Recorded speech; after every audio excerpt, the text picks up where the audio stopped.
ನಮಸ್ತೆ, ಎಲ್ಲರಿಗೂ ಹಿತಾ ಕಿಚನ್ಗೆ ಸ್ವಾಗತ. ಇವತ್ತಿನ ರೆಸಿಪಿ ಮೂಲಂಗಿ ರೊಟ್ಟಿ. ಮೂಲಂಗಿ, ಸ್ವಲ್ಪ ಕೊತ್ತಂಬರಿ ಸೊಪ್ಪು, ಜೀರಿಗೆ, ಮೆಂತ್ಯ ಸೊಪ್ಪು, ಹಸಿಮೆಣಸಿನ್ಕಾಯಿ, ಕ್ಯಾರೆಟು, ಒಂದು ಸ್ವಲ್ಪ ಗೋಧಿ ಹಸಿಟ್ಟು, ಒಂದು ಕಪ್ ರವೆ, ರುಚಿಗೆ ತಕ್ಕಷ್ಟು ಉಪ್ಪು,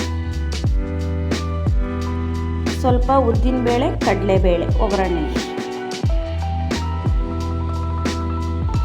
ಗ್ಯಾಸ್ ಹಚ್ತಾ ಇದ್ದೀವಿ. ಸ್ವಲ್ಪ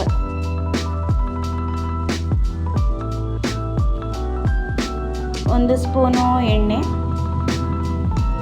ಉದ್ದಿನಬೇಳೆ, ಕಡಲೆಬೇಳೆ ಸ್ವಲ್ಪ ಫ್ರೈ ಮಾಡೋಣ, ಸ್ವಲ್ಪ ಕೆಂಪಗಾಗವ.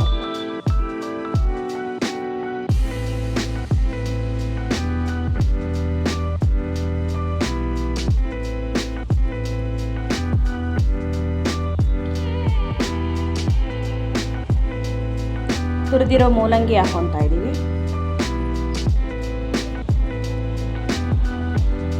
ಸ್ವಲ್ಪ ಹಾಗೆ ಕೈ ಆಡಿ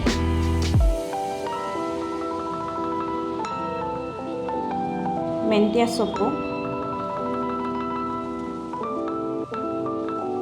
ಕಟ್ ಮಾಡಿ ಇಟ್ಕೊಂಡಿದ್ದೀವಿ.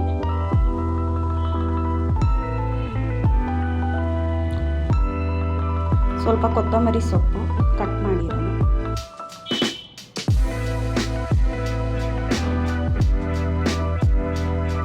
ಹಸಿಮೆಣಸಿನ್ಕಾಯಿ 2, ಸ್ವಲ್ಪ ಜೀರಿಗೆ, ಕ್ಯಾರೆಟ್ ಸ್ವಲ್ಪ ಹಾಗೆ ಲೈಟಾಗಿ ಬಾಡಿಸ್ಕೊಳ್ಳೋಣ.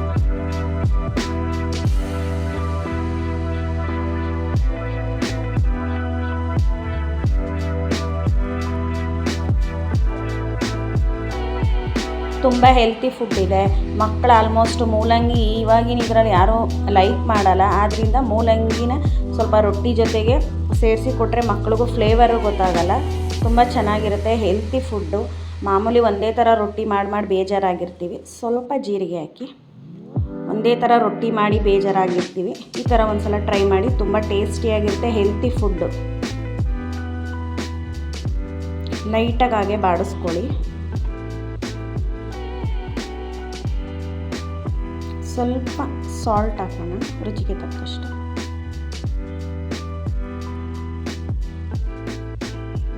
ಇನ್ನೊಂದು ಸಲ 5 ಮಿನಿಟ್ಸ್ ಹಾಗೆ ಬಾಡಿಸ್ಕೊಳ್ಳೋಣ.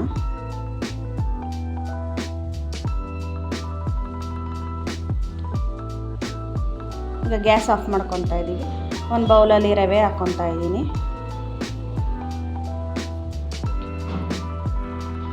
ಒಂದು ಬೌಲು ಗೋಧಿ ಹಸಿಟ್ಟು, 1 ಸ್ಪೂನ್ ಅಕ್ಕಿ ಹಿಟ್ಟು,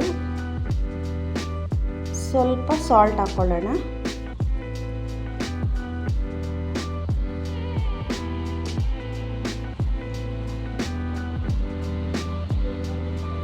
ನೀರು ಹಾಕಿ ಸ್ವಲ್ಪ ಕಲಿಸ್ತಾ ಇದ್ದೀವಿ. ಲೈಟಾಗಿ ನೀರು ನೋಡಿಕೊಂಡು ಸ್ವಲ್ಪ ನೀರು ಆ್ಯಡ್ ಮಾಡ್ಕೊಳ್ಳಿ.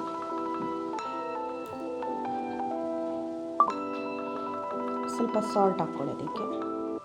ಆಲ್ರೆಡಿ ಒಗ್ಗರಣೆಗೆ ಸ್ವಲ್ಪ ಹಾಕಿದ್ದೀವಿ, ಇದಕ್ಕೆ ಸ್ವಲ್ಪ ಹಾಕ್ಕೊಳ್ಳೋಣ.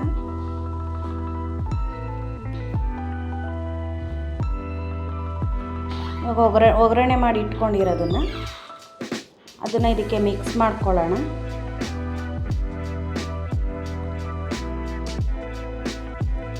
ಮಕ್ಕಳೆಲ್ಲ ತುಂಬ ಇಷ್ಟಪಟ್ಟು ತಿಂತಾರೆ, ದೊಡ್ಡವರು ತುಂಬ ಇಷ್ಟಪಟ್ಟು ತಿಂತಾರೆ. ತುಪ್ಪ ಇದ್ದರೆ ತುಂಬ ಚೆನ್ನಾಗಿರುತ್ತೆ. ಸ್ಕೂಲಿಂದ ಬಂದಾಗ ಮಕ್ಕಳಿಗೆ ಹೊರಗಡೆನೇ ಕೊಡಿಸ್ಬೇಕು ಅನ್ನೋದೇನಿಲ್ಲ, ಮನೇಲಿ ಈ ಥರ ಒಂದು ಸಲ ಟ್ರೈ ಮಾಡಿ. ತುಂಬ ಟೇಸ್ಟಿಯಾಗಿರುತ್ತೆ, ಹೆಲ್ತಿ ಫುಡ್ ಕೂಡ. ಗ್ಯಾಸ್ ಹಚ್ಕೊಂಡು ದೋಸೆ ತವ ಇಟ್ಕೊಂಡಿದ್ದೀವಿ. ಈಗ ಕೈಯಲ್ಲಿ ರೊಟ್ಟಿ ಬಳಿತಾ ಇದ್ದೀವಿ. ಸ್ವಲ್ಪ ಆಯಿಲ್ ಹಾಕ್ಕೊಳ್ಳಿ.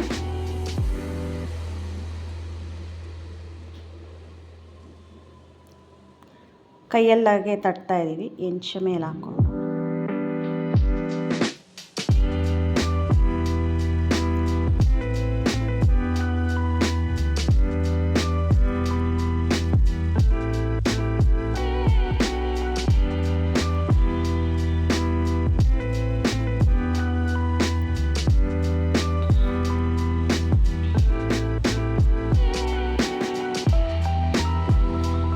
ಮಕ್ಕಳು ತರಕಾರಿನೇ ತಿನ್ನಲ್ಲ. ಈ ಥರ ಎಲ್ಲ ತರಕಾರಿ ಆ್ಯಡ್ ಮಾಡಿದ್ರೆ ತುಂಬ ಚೆನ್ನಾಗಿರುತ್ತೆ. ಮಕ್ಳಿಗೂ ಗೊತ್ತಾಗಲ್ಲ ನಾವೇನೇನು ಹಾಕಿದ್ದೀವಿ ಅಂತ. ಸ್ವಲ್ಪ ತುಪ್ಪ ಹಾಕೋಣ ಮೇಲೆ.